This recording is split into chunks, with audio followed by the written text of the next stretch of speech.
चलिए देखा जाए, हम लोग आपको इलेक्ट्रोफिलिक सब्स्टिट्यूशन में हैलोजिनेशन पढ़ा दिए थे। नहीं, अब हैलोजिनेशन रिएक्शन के बाद अगला रिएक्शन आपको दिया हुआ है इसमें नाइट्रेशन रिएक्शन, उसको देखा जाए।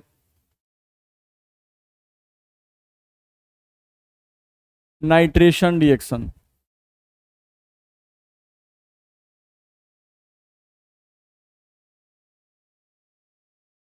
देखा जाए।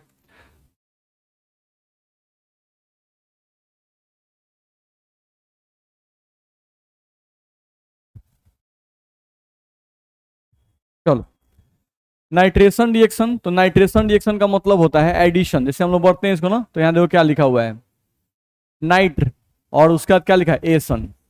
तो नाइट्र प्लस एसन, तो इसका मतलब हम लोग सिंपली देखें तो इसका मतलब होता है addition of nitro group.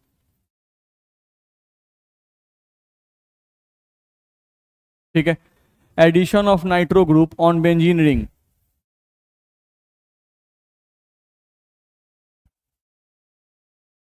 On benzene ring is called as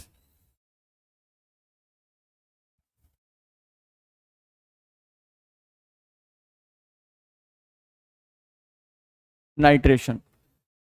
ये हम लोग का है, ध्यान रखना है। ठीक है, जैसे हम लोग एग्जाम्पल लें अगर नाइट्रेशन रिएक्शन में, तो हमको रिएक्शन क्या करना है, फिनॉल का रिएक्शन। हम लोग फिनॉल पढ़ रहे हैं, तो हम लोग पहले फिनॉल बना दिए। ये हो गया आपका pi bond pi bond pi bond, यहाँ से हम ले लिए OH, ये हो गया आपका फिनॉल। ठीक है, अब इस फिनॉल का रिएक्शन जो है, अगर नाइट्रेशन रिएक्शन दिया है तो याद करना है हम लोग का इसका रिएक्शन करना है कंसंट्रेटेड HNO3 से।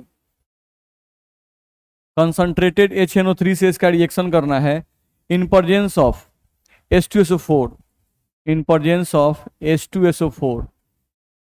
ये रिएक्शन हम लोग का इसके प्रेजेंस में होगा, ध्यान रखना है। अब इन दोनों के रिएक्शन के कारण, इन दोनों के रिएक्शन के कारण यहां हमारा इलेक्ट्रोफाइल प्रोड्यूस होगा, और वो इलेक्ट्रोफाइल क्या होगा, NO2+।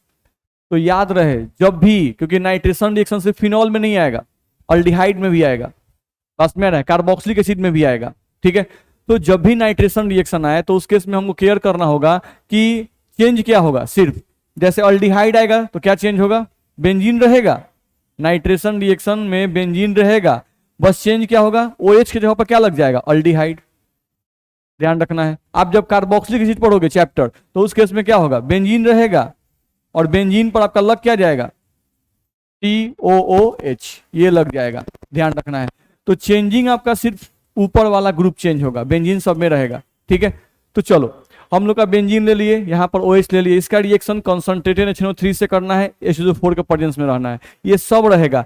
आपको ध्यान रखना है कि नाइट्रिक एसिड और H2SO4 आपस में रिएक्शन करेंगे तो ये इलेक्ट्रोफाइल प्रोड्यूस करेंगे, कौन सा, NO2+। ध्यान रखना है, ठीक। चलो, अच्छा OH के बारे में बताया गया है, OH डोनर की एक्सेप्टर, बोलिए डोनर। OH हम लोग का डोनर है, तो अगर ये डोनर है तो इसके कारण बेंजीन पे इलेक्ट्रॉन डेंसिटी बढ़ता है, हम लोग बताए हैं कहां कहां,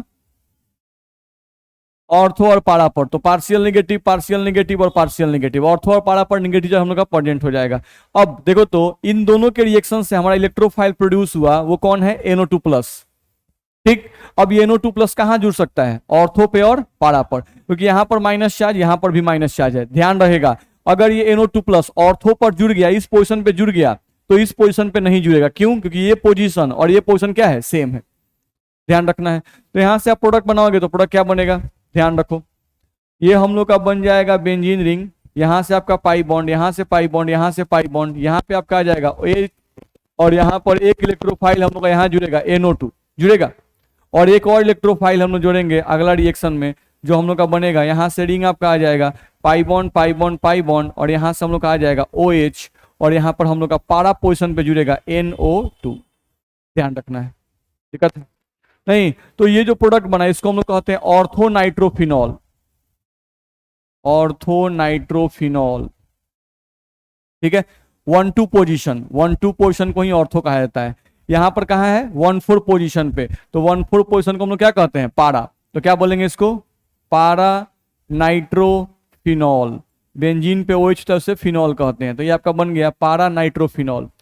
तो याद रहे नाइट्रेशन रिएक्शन अगर होगा, तो नाइट्रेशन रिएक्शन के केस में याद रहे हमेशा कि इलेक्ट्रोफाइल क्या मिलेगा, NO2+। ये नहीं चेंज होने वाले हैं, कंसंट्रेटेड NH3 और H2O4 के रिएक्शन से हमारा इलेक्ट्रोफाइल क्या प्रोड्यूस होगा, NO2+, जिसको आप क्या कहते हो, नाइट्रोनियम आयन। नाइट्रोनियम आयन, अभी सबका मैकेनिज्म होता है, ध्यान रखना है, ठीक। तो यहां से हम लोग का नाइट्रोनियम आयन, और यही कहां जुड़ेगा, ऑर्थो और पारा पर, ठीक। ये बात हम लोग को ध्यान में रखना होगा, दिक्कत है इसमें। चलो आगे बढ़ सकते हैं। नाइट्रेशन रिएक्शन के बाद अगर हम लोग देखें तो नाइट्रेशन रिएक्शन के बाद, हाँ, इसमें एक और पॉइंट आता है नाइट्रेशन रिएक्शन में। जैसे यहाँ जो प्रोडक्ट बना, उस प्रोडक्ट को ध्यान दो। हम लोग का जो प्रोडक्ट बना नाइट्रेशन रिएक्शन में, वो बना, एक आपका बना, ध्यान समझो, benzene ring, pi bond pi bond pi bond, यहां पर OH, और यहां पर आपका आ गया NO2, ठीक है। इसको आप क्या कर रहे थे, ऑर्थो नाइट्रो फिनॉल, ये हम लोग कर रहे थे। एक प्रोडक्ट और आपका बन रहा था जिसको आप ये बना रहे थे, pi bond pi bond pi bond, यहां पर OH और यहां पर आपका NO2, नहीं, जिसको आप बोल रहे थे पारा नाइट्रोफिनॉल।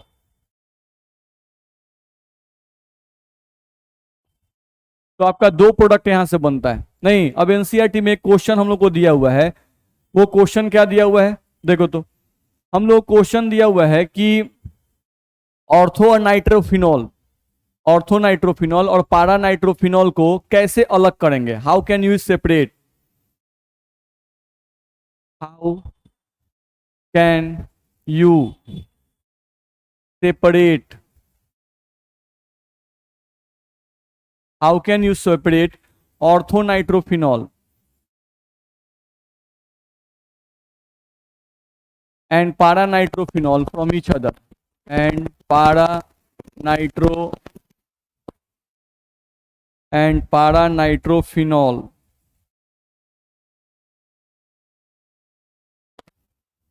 ध्यान देना है, पारा नाइट्रोफिनॉल, क्यों आवाज कर रहे हैं, पारा nitrophenol from each other,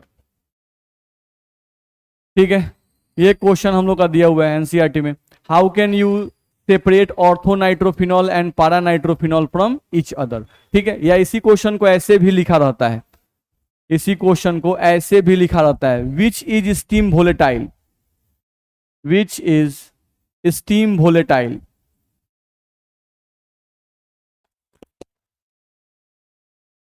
which is steam volatile, ऐसे भी हम लोग क्वेश्चन दिया रहता है। तो स्टीम वोलेटाइल का मतलब होता है कि कौन जल्दी वेपर में कन्वर्ट करेगा, इन दोनों में से कौन जल्दी वेपर में कन्वर्ट करेगा, ठीक। तो चेक करते, चलो समझने की कोशिश किया जाए। अगर चेक किया जाए तो एक कॉन्सेप्ट हम लोग पढ़ते हैं, नॉर्मली एक कॉन्सेप्ट आता है क्या, कि जो बॉइलिंग पॉइंट होता है ये डायरेक्टली प्रोपोर्शनल होता है मॉलिक्यूलर मास के। बॉइलिंग पॉइंट जो होता है वो जनरली क्या होता है, मॉलिक्यूलर मास के डायरेक्टली प्रोपोर्शनल होता है, यानी जिसका मास ज्यादा उसका बॉइलिंग पॉइंट ज्यादा, ये कॉन्सेप्ट बताया जाता है। लेकिन ऑर्थो नाइट्रोफिनॉल और पारा नाइट्रोफिनॉल में देखा जाए तो इन दोनों का मास सेम है, नहीं है क्या, इसमें भी बेंजीन, इसमें भी बेंजीन, इसमें भी NO2, इसमें भी NO2, इसमें भी OH, इसमें भी OH, नहीं, तो जो चीज है इसमें है वही चीज इसमें भी है, तो दोनों का फॉर्मूला सेम है क्या अलग अलग, सेम है, बस डिफरेंस क्या है दोनों में कि पोजीशन का, OH का पोजीशन जो यहां पर है वो यहीं पर है, NO2 का पोजीशन यहाँ पे ऑर्थो पोजीशन पे है और यहाँ पर कहाँ है, पारा पोजीशन पे है, बस यही दोनों में डिफरेंस है, ध्यान रखना है, ठीक है। तो इन दोनों का अगर हम लोग बॉइलिंग पॉइंट चेक करें तो जनरली पारा नाइट्रोफिनॉल का बॉइलिंग पॉइंट ज्यादा होता है और ऑर्थो नाइट्रोफिनॉल का बॉइलिंग पॉइंट कम होता है। कैसे, देख लिया जाए। यहां पे क्या कह रहा है समझे हम लोग, ये बोल रहा है हम लोग का कि ध्यान समझना है कि पारा nitrophenol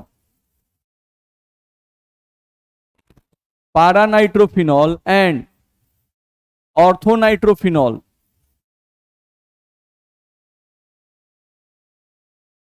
both have same molecular mass, both have same molecular mass, ठीक है, both have same molecular mass, but para nitrophenol but para-nitrophenol have high boiling point, then orthonitrophenol, अब ऐसा क्यों होता है समझते हैं। देखो तो जैसे अगर आप किसी चीज को कहते हो बॉइलिंग पॉइंट, किसी चीज को हमको गर्म करना है, ठीक है, तो कभी भी ऐसा नहीं होता है जैसे हम बोलते हैं पानी को गर्म करना है, नहीं, पानी का बॉइलिंग पॉइंट कितना, तो ऐसा नहीं है कि पानी का एक मॉलिक्यूल ले लिए और उसका बॉइलिंग पॉइंट हम चेक किए। केयर करना है, जैसे पानी का फॉर्मूला आप H2O बोलते हो, OH और H, नहीं, तो अगर आप पानी को हीट करते हो, ये आपका लिक्विड स्टेट है, तो हीट करने पर ये क्या होता है, OH और H, ये गैसियस स्टेट में कन्वर्ट करता है। हीट करने पर ऐसा नहीं होता है कि O और H के बीच का बॉन्ड नहीं टूटता है, ये बॉन्ड नहीं टूटता है, ये बॉन्ड थोड़ी ना टूटता है, बस इसका स्टेट चेंज करता है लिक्विड से गैस, ठीक। तो जब भी बॉइलिंग पॉइंट कहा जाए कि आप किसी लिक्विड का बॉइलिंग पॉइंट बताइए, तो उसका मतलब क्या होता है, उसका मतलब होता है कि जैसे आप पानी लिए तो पानी OH, यहां पर फिर पानी लिए, देखो तो OH, फिर पानी लिए HOH, इस पर पॉजिटिव चार्ज, इस पर निगेटिव चार्ज, आप जानते हो ये मोर इलेक्ट्रोनेगेटिव, ये लेस इलेक्ट्रोनेगेटिव, इस पर क्या आएगा निगेटिव चार्ज, इस पर पॉजिटिव चार्ज, इस पर निगेटिव चार्ज, इस पर पॉजिटिव चार्ज, तो इनके बीच में क्या होता है अट्रैक्शन फोर्स, जिसको आप बोलते हो क्या हाइड्रोजन बॉन्ड, नहीं, तो जब आप हीट करते हो, ये एक बर्तन है, नहीं, इस बर्तन में पानी है, बहुत सारे पानी के मॉलिक्यूल हैं और पानी के मॉलिक्यूल के बीच में अट्रैक्शन फोर्स है, तो आप जब हीट करते हो, इसको जब गर्म करते हो, तो गर्म करने पर क्या होता है, ये वाला बॉन्ड टूटता है, हाइड्रोजन बॉन्ड टूटता है, नहीं, अभी ये लिक्विड फॉर्म में है, नहीं, अब ये जब अलग होंगे, एक H2O दूसरे H2O में सटा हुआ है, ये जब अलग होगा तब आपका एक H2O बाहर निकलेगा, OH आपका बाहर निकलेगा, और ये कौन सा फॉर्म होगा, गैस, ठीक। तो कभी भी बॉइलिंग पॉइंट कहें तो ऐसा मत करना कि एक मॉलिक्यूल के बारे में मत सोचने लगना, मेरा बात समझ में आ रहा है ना। जब भी बॉइलिंग पॉइंट कहें तो इसका मतलब कि 3-4 मॉलिक्यूल को एक साथ लेकर सोचना, ठीक। अब हमारा कॉन्सेप्ट क्या है, देखना है पारानाइट्रोफिनॉल और ऑर्थोनाइट्रोफिनॉल को। अब थोड़ा सा फिगर बनाए खाली देखते हैं। देखो तो जैसे ही कोई कहे तुमको, बाबू जैसे ही तुमको कह दिया कोई कि बॉइलिंग पॉइंट ऑफ पारानाइट्रोफिनॉल, समझने की कोशिश करो, पारानाइट्रोफिनॉल जैसे ही कोई कहा तो आपको क्या करना है, पारानाइट्रोफिनॉल 3-4 को बना देना है। कब बनाना है, 3-4 को बना देना है, सब समझ में आएगा। चलो अब हम लोग क्या किए, ये हो गया आपका OH और ये हो गया आपका NO2, ये हो गया, ये एक पारानाइट्रोफिनॉल हुआ। अब दूसरा पारानाइट्रोफिनॉल हम फिर से बना रहे हैं, ध्यान से देखो, OH NO2, ये दूसरा हुआ है, सेम ही चीज है, और ये तीसरा बना दिए, 3 बना दिए, OH NO2 बना दिए। अब चेक करो, ये एक ही बर्तन में है, ये तीनों एक ही बर्तन में है, negative charge positive charge, negative charge positive charge, negative charge positive charge, ये बताओ इनके बीच में अट्रैक्शन होगा, होगा नहीं, इस बॉन्ड को आप हाइड्रोजन बॉन्ड कहते हो, ठीक। अब आप जब हीट करोगे तो ये सब बॉन्ड नहीं टूटता है, जो कोवैलेंट बॉन्ड है वो नहीं टूटता है, कौन सा बॉन्ड, कमजोर बॉन्ड, तो कमजोर बॉन्ड कौन है, हाइड्रोजन बॉन्ड। यानी कि आप जब हीट करोगे तो अगर हमको इस पारानाइट्रोफिनॉल को अगर बर्तन से वेपर में कन्वर्ट करना है तो हमको ये बॉन्ड तोड़ना पड़ेगा, ये बॉन्ड तोड़ना पड़ेगा, यानी उसको बाकी मॉलिक्यूल से अलग करेंगे तब एक मॉलिक्यूल गैसियस फॉर्म में बाहर निकलेगा, ठीक है। तो यहां पर सिचुएशन कुछ ऐसा है, ठीक। अच्छा ये बताओ, अगर हम चाहें इन तीनों को सटाना, इन तीनों को सटाना चाहें तो देखो तो इनका ज्यादा सरफेस एरिया कांटेक्ट में आएगा कि नहीं। जैसे हम यहां पर एक फिगर बनाते हैं, थोड़ा ध्यान से देखो,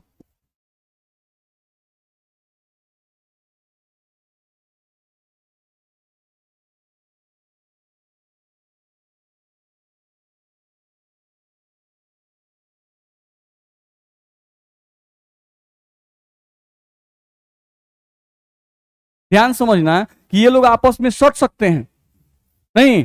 अच्छा अब सेम फिगर बनाओ खाली ऑर्थोनाइट्रोफिनॉल का, बॉइलिंग पॉइंट ऑफ ऑर्थोनाइट्रोफिनॉल, अब इस पर थोड़ा सा ध्यान दो।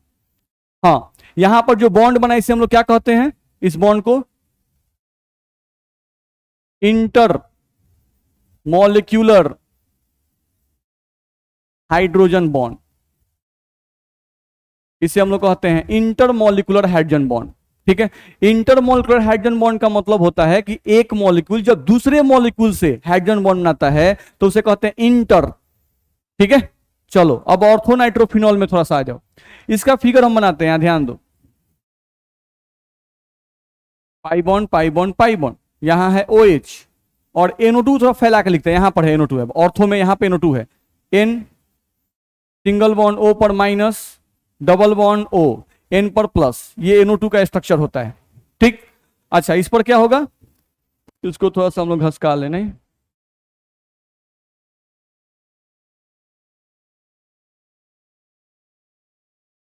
पूरा पकड़ ले रहा है।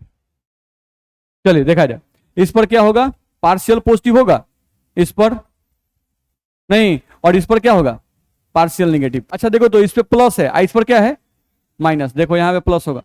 ठीक है, NO2 में यहां पर नाइट्रोजन पे प्लस होता है, ऑक्सीजन पे माइनस, इसलिए NO2 न्यूट्रल है, न्यूट्रल है, प्लस माइनस। अब चलो, इस प्लस और इस माइनस के बीच में अट्रैक्शन होगा, होगा नहीं, ध्यान दो, ये एक ऑर्थोनाइट्रोफिनॉल तुम यहां से बनाए।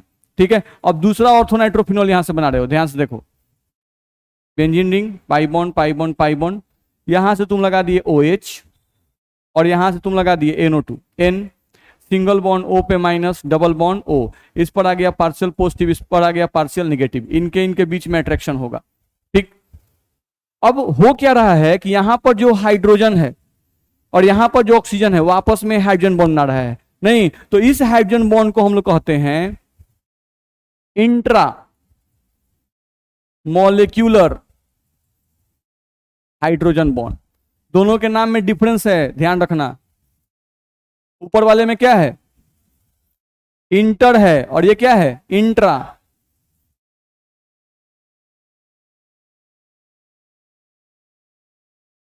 ठीक है, तो यहां पर तुम्हारा है इंट्रा मॉलिक्यूलर हाइड्रोजन बॉन्ड। तो इंट्रा मॉलिक्यूलर हाइड्रोजन बॉन्ड का मतलब क्या होता है, एक ही मॉलिक्यूल के जब दो एटम आपस में हाइड्रोजन बॉन्ड बना ले, एक ही मॉलिक्यूल के दो ग्रुप आपस में हाइड्रोजन बॉन्ड बना ले तो इसे कहते हैं इंट्रा। और यहां पर क्या हो रहा है, इंटर, यानी एक मॉलिक्यूल दूसरे मॉलिक्यूल से हाइड्रोजन बॉन्ड बना रहा है तो इसे कहते हैं इंटर। इतना में दिक्कत है। ठीक, अब सोचो कि ये आपस में हाइड्रोजन बॉन्ड बना लिया, आपस में हाइड्रोजन बॉन्ड बना लिया, नहीं तो क्या इस मॉलिक्यूल का इस मॉलिक्यूल से कोई और हाइड्रोजन बॉन्ड बनेगा क्या, कोई हाइड्रोजन बॉन्ड नहीं बनेगा। नहीं, यानी यहां पर इस मॉलिक्यूल का इस मॉलिक्यूल से क्या बहुत ज्यादा अट्रैक्शन फोर्स होगा क्या, नहीं होगा, होगा नहीं होगा। चलो अब इसको तुम हीट करो, इसको हीट करो, नहीं तो हीट करोगे तो इनके और इनके बीच में, अगर तुम हीट करोगे तो इनके इनके बीच में अट्रैक्शन फोर्स नहीं है, नहीं तो अगर ये साहब निकलना चाहते हैं, नहीं ये साहब निकलना चाहते हैं, निकल रहे हैं, ये जो है निकल रहा है बर्तन से, तो क्या इस बगल वाले को फर्क पड़ेगा, नहीं, क्योंकि इसको इससे कोई अट्रैक्शन फोर्स नहीं है। मेरी बात समझ में आ रही है। ठीक है, हाँ एक अट्रैक्शन फोर्स होता है जो हम बोलते हैं वंडर वाला अट्रैक्शन फोर्स, मास के कारण, तो वो तो इन दोनों में भी लग रहा है और वो तो यहां भी लगेगा, तो हम उस फोर्स को इग्नोर करेंगे। हम कौन सा फोर्स देखेंगे, हाइड्रोजन बॉन्ड वाला फोर्स। तो यहां पर एक मॉलिक्यूल दूसरे मॉलिक्यूल के साथ हाइड्रोजन बॉन्ड फोर्स लगा रहा है, ये इससे फोर्स लगा रहा है, नहीं। ठीक, तो यहां पर अगर तुम हीट करो, इस केस में हीट करोगे तो इस मॉलिक्यूल को अगर बाहर निकलना है तो ये बॉन्ड तोड़ना पड़ेगा, ये बॉन्ड तोड़ना पड़ेगा, तब ये बाहर निकलेगा।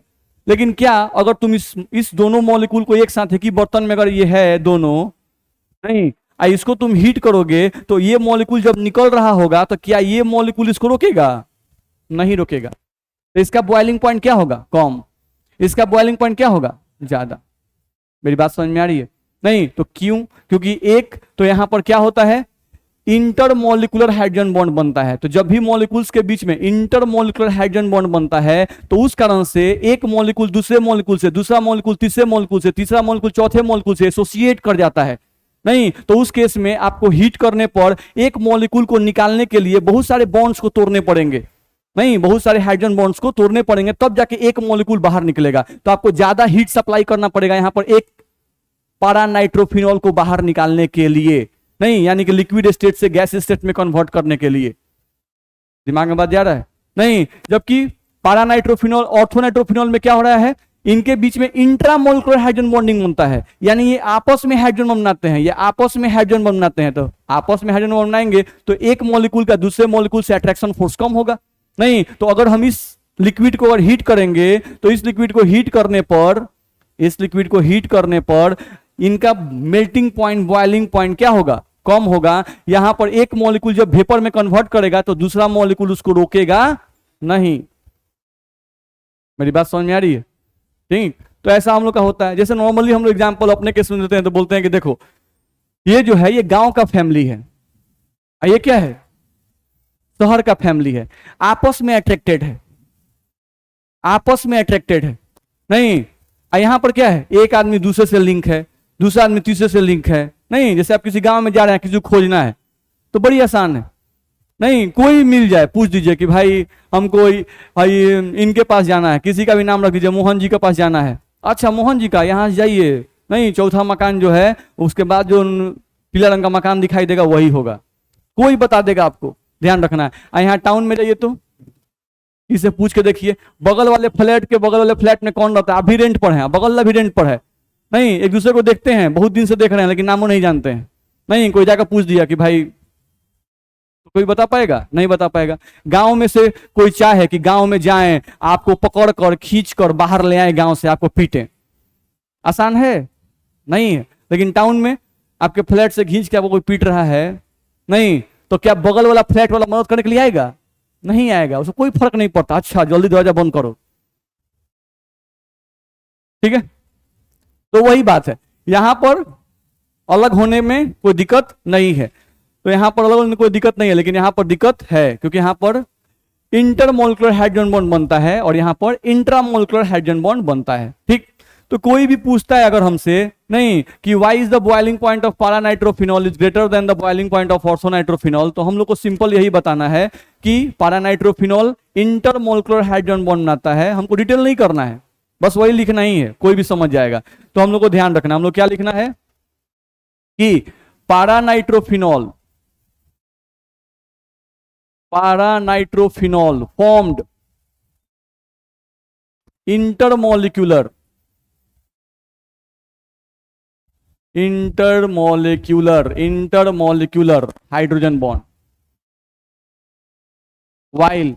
Hydrogen bond, while orthonitrophenol formed intramolecular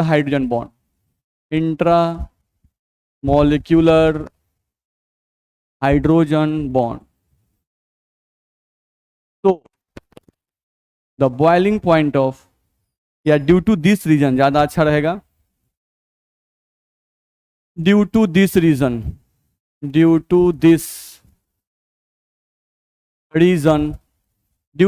reason paranitrophenol have greater boiling point,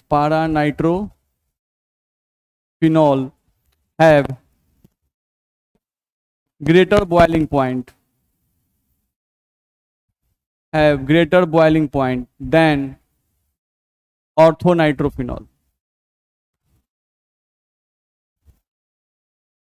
एक ये कारण होता है। दूसरा कारण जो हम लोग यहां पे फिगर बना रहे थे, उसमें फिगर में ध्यान से देखो, इनको हम चिपका सकते हैं, इनको चिपका के देखो, ये है NO2 इधर निकला हुआ है, क्या जैसे ये चिपके हुए हैं इसको इसके नजदीक लाओ, क्या ये दोनों आपस में वैसे चिपक जाएंगे? क्या नहीं होगा, नहीं। तो ध्यान रखना है, दो चीजें आपस में कैसे चिपकती हैं उस पर भी उसका बॉइलिंग पॉइंट डिपेंड करता है।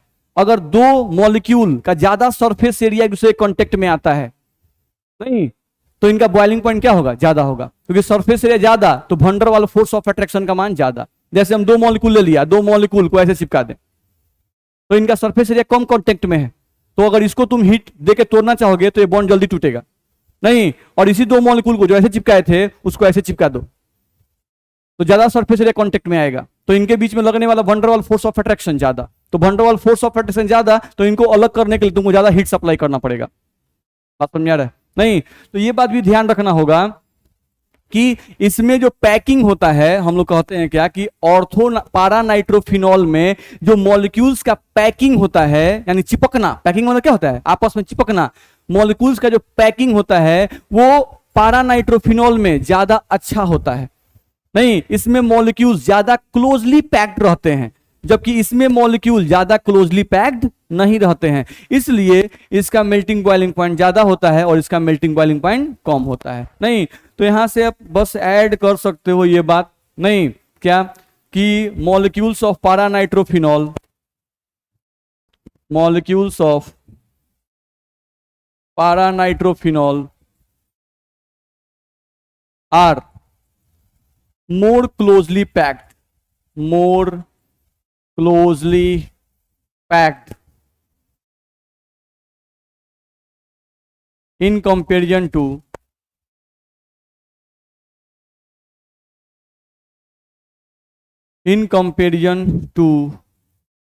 orthonitrophenol, in comparison to orthonitrophenol। ये बात हम लोग को ध्यान में रखना होगा। तो अब कोई बोल रहा है भाई किसका बॉइलिंग पॉइंट ज्यादा, पारा नाइट्रोफिनॉल का बॉइलिंग पॉइंट ज्यादा।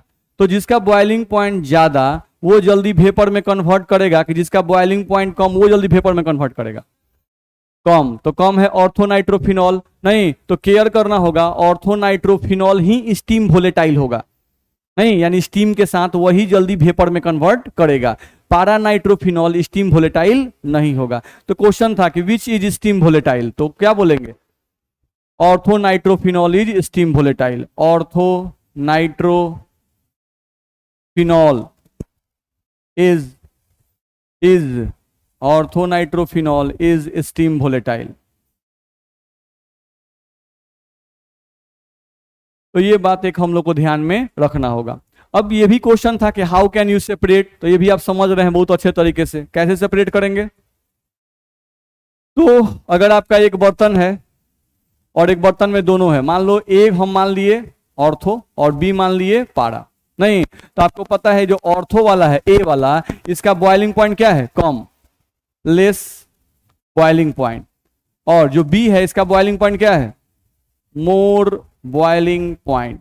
ठीक है, मान लेते हैं इसका बॉइलिंग पॉइंट, ऐसे एज्यूम कर लेते हैं, इसका बॉइलिंग पॉइंट मान लेते हैं कि 50 डिग्री सेल्सियस है और इसका बॉइलिंग पॉइंट मान लेते हैं कि 80 डिग्री सेल्सियस है। ठीक है, हम लोग क्या करेंगे, इस बर्तन को दूसरे बर्तन से कनेक्ट करेंगे, इस बर्तन को दूसरे बर्तन से कनेक्ट करेंगे, कनेक्ट कर देंगे इस तरह से, नहीं इस बर्तन में एक और हम लेयर ऐसे लगा देंगे इस तरह से, और इसमें क्या लगाएंगे, इस लेयर में बर्फ, ये हम लोग का आइस है।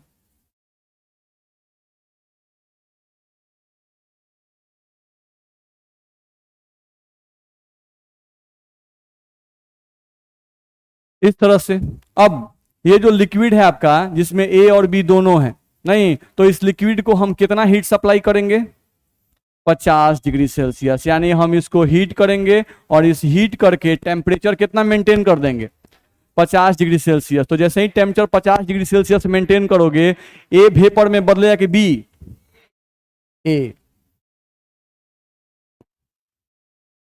ए का वेपर इसमें इकट्ठा होगा, नहीं आप चारों तरफ ये आइस लगाए हुए हैं, बर्फ, जैसे ही ये वेपर इसमें इकट्ठा होगा, इस बर्फ के ठंडी के कारण से ये जो हम लोग का वेपर है वो लिक्विड में कन्वर्ट होगा कि नहीं होगा, हो जाएगा। तो कुछ देर के बाद इस बर्तन में सिर्फ क्या बच जाएगा, बी, और इस बर्तन में क्या बच जाएगा, ए। तो आप इनको अलग क्यों कर पाए, इसलिए कर पाए क्योंकि इन दोनों का बॉइलिंग पॉइंट अलग अलग था, इसलिए। नहीं क्यों अलग अलग था वो भी आप समझ गए, नहीं अगर बॉइलिंग पॉइंट इनका अप्रोक्सीमेटली सेम होता तो इनको अलग करने के लिए कोई और प्रोसेस अप्लाई करना पड़ता, ये आसानी से अलग नहीं होते, इसमें दिक्कत है। तो ये हम लोग को ध्यान में रखना होगा। आगे बढ़ सकते हैं, चलिए दूसरे पॉइंट पे आए, देखा जाए। अगला हम लोग देखें इसमें, तो हम लोग का मिलता है इसमें सल्फोनेशन रिएक्शन। ठीक है, उसको देखें हम लोग नाइट्रेशन रिएक्शन के बाद। देखो ये सब रिएक्शन जो है ना, ये हर एक चैप्टर में आएगा, तो इस रिएक्शन को एकदम ध्यान में रख लो कि क्या इसमें इलेक्ट्रोफाइल बनता है, बस इलेक्ट्रोफाइल याद रखो, आपका प्रोडक्ट बन जाएगा, कोई इसमें दिक्कत नहीं है। बस इलेक्ट्रोफाइल आपको कॉन्सेंट्रेट करना है कि भाई नाइट्रेशन रिएक्शन में हमारा इलेक्ट्रोफाइल कौन था, नहीं तो नाइट्रेशन में इलेक्ट्रोफाइल क्या था, NO2+। याद रखो कि NO2+ कैसे प्रोड्यूस होता है, तो HNO3 और H2SO4 के रिएक्शन से प्रोड्यूस होता है। नहीं, इसका मैकेनिज्म होता है लेकिन हम लोग सिलेबस से मैकेनिज्म नहीं दिया हुआ है, तो हम लोग को याद करना पड़ेगा। ठीक है, तो हम लोग याद करेंगे। अब सल्फोनेशन रिएक्शन है, तो इसमें भी क्या होता है, सब कुछ वही है, देख लो रिएक्शन लिख के देखो। ये हो गया हमारा बेंजीन रिंग। हम लोग फिनॉल का रिएक्शन पढ़ रहे हैं तो फिनॉल तो आएगा ही बार बार, OH। ठीक है, ये हम लोग का आ गया। अब इसी का रिएक्शन करना है कॉन्सेंट्रेटेड H2SO4 के प्रेजेंस में। ठीक है, अब ये जो रिएक्शन होता है, ये रिएक्शन आपका H2SO4 के प्रेजेंस में ही होता है। ध्यान रखना है, यहां पर H2SO4 और तीर पर भी क्या लिखे हैं, H2SO4। ध्यान रखना है, हम पहले भी ये बताए हैं कि जब दो एसिड प्रेजेंट रहते हैं और दो एसिड आपस में रिएक्शन करते हैं तो हमेशा याद रखना एक एसिड की तरह काम करेगा और एक बेस की तरह काम करेगा, हमेशा ऐसा होता है। ठीक है, तो कंसंट्रेटेड और ये हम लोग लिए हुए H2SO4, तो इसको मान लेते हैं कि ये हमारा बेस की तरह काम करेगा और एक हमारा एसिड की तरह काम करेगा। ठीक है, अब इन दोनों के रिएक्शन से कौन सा इलेक्ट्रोफाइल प्रोड्यूस होता है वो याद रखना है। तो यहां पे इलेक्ट्रोफाइल प्रोड्यूस होता है SO3H। ध्यान रखना है, क्या प्रोड्यूस होगा, SO3H, सल्फोनिक एसिड, ये हम लोग का प्रोड्यूस होगा। ठीक, अब ये इलेक्ट्रोफाइल को ऐड करेंगे, तो जैसे अभी ऐड कर रहे थे बिल्कुल वैसे ही ऐड कीजिएगा। अभी जस्ट हम पहले बोले थे कि ये क्या है, डोनर। डोनर के कारण बेंजीन पर इलेक्ट्रॉन डेंसिटी बढ़ जाता है, कहां कहां, ऑर्थो और पारा पर। बढ़ा दीजिए ऑर्थो और पारा पे, नहीं अभी इस पे प्लस चार्ज है तो ये कहां जुड़ेगा, जहां जहां निगेटिव होगा वहां जुड़ेगा। इस पर जोड़ दिए तो इस पर दोबारा मत जोड़िए क्योंकि ये पोजीशन और ये पोजीशन सेम है। नहीं, प्रोडक्ट बनाइए, यहां से आप प्रोडक्ट बनाइएगा तो आपका प्रोडक्ट बनेगा कुछ इस तरह का। बेंजीन रिंग उतार देना है बिल्कुल, OH को भी बिल्कुल वैसे ही उतार देना है, बस इलेक्ट्रोफाइल याद रखो कि ये बनेगा। तो यहां से हमारा आ जाएगा एक प्रोडक्ट बनेगा SO3H और फिर एक प्रोडक्ट बनेगा बेंजीन रिंग, और यहां पे आ जाएगा इस तरह से, यहां पर आएगा OH और यहां पर आ जाएगा SO3H। दिक्कत है, कह सकते हैं ना, ध्यान रखना है। तो ये हमारा क्या है, ऑर्थो सल्फोनिक फिनॉल बोल सकते हैं। नहीं, बेंजीन पर अगर OH है तो हम लोग क्या बोलते हैं, फिनॉल। ध्यान रखना है, तो ये हम लोग का पारा वाला होगा और ये हमारा क्या होगा, ऑर्थो होगा। ध्यान रखना है। चलो, तो ये हमारा सल्फोनेशन रिएक्शन है, इसमें ध्यान में रहेगा। ठीक है, दूसरे पॉइंट पर एक चीज थोड़ा सा क्लियर करेंगे, ध्यान दो यहां पे।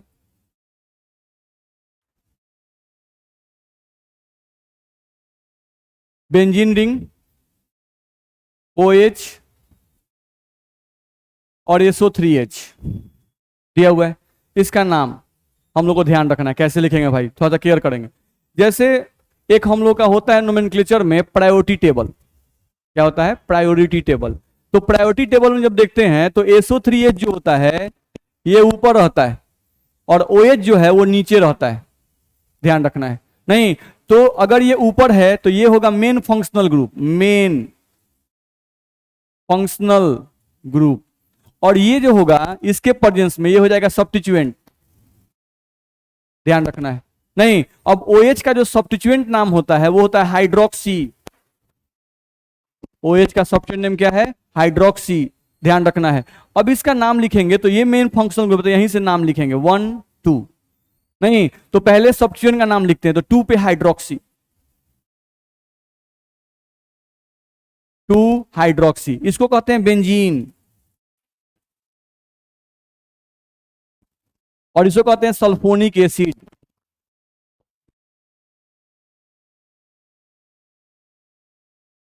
बोलो दिक्कत है, नहीं तो इसका नाम इस तरह से लिखाएगा।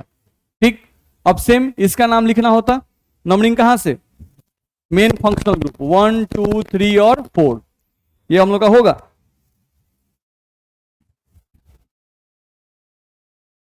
देखा जाए तो यहां से आपका 1 2 3 4 क्या नाम होगा, 4 पे हाइड्रोक्सी बेंजीन, क्या लिखेंगे, सल्फोनिक एसिड। बोलो दिक्कत है? तो ये आपका जो रिएक्शन है इसको हम लोग बोलते हैं सल्फोनेशन रिएक्शन। किसी को परेशानी है? नहीं, तो ये हम लोग को ध्यान रखना होगा। चलो, इसके बाद अगर देखें हम लोग तो अगला रिएक्शन हम लोग का इसमें आता है इलेक्ट्रोफिलिक सब्स्टिट्यूशन रिएक्शन में हम कितना रिएक्शन बताए थे? 5, नहीं, जिसमें 3 हम लोग पढ़े। चौथा रिएक्शन आपका होता है फ्रीडल क्राफ्ट अल्काइलेशन रिएक्शन। अगला आपका इसमें होता है Friedel craft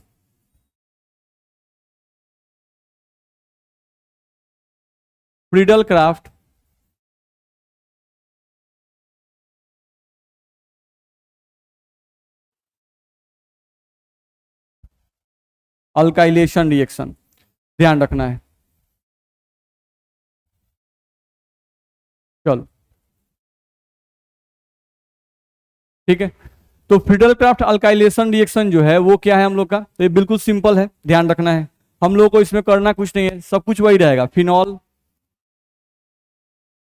benzene ring, pi bond pi bond pi bond, यहां पर आ गया OH, यही आपका होगा।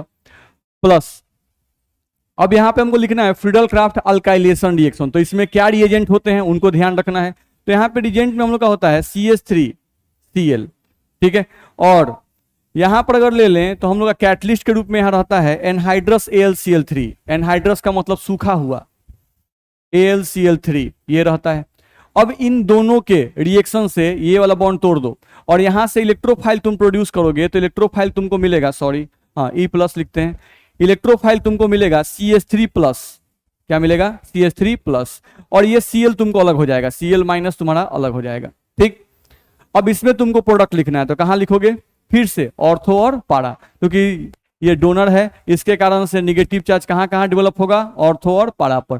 तो प्रोडक्ट तुम लिखोगे तो प्रोडक्ट तुम्हारा यही बनेगा, ये तुम्हारा हो जाएगा benzene ring, pi bond pi bond pi bond, इस पर आ जाएगा OH और इस पर तुम्हारा आ जाएगा CH3। एक प्रोडक्ट ये बनेगा और दूसरा प्रोडक्ट फिर तुम्हारा वही बनेगा। तो सेम प्रोडक्ट है बाबू, बस थोड़ा सा ध्यान रखना है, OH और यहाँ पे तुम्हारा क्या आ जाएगा? CH3।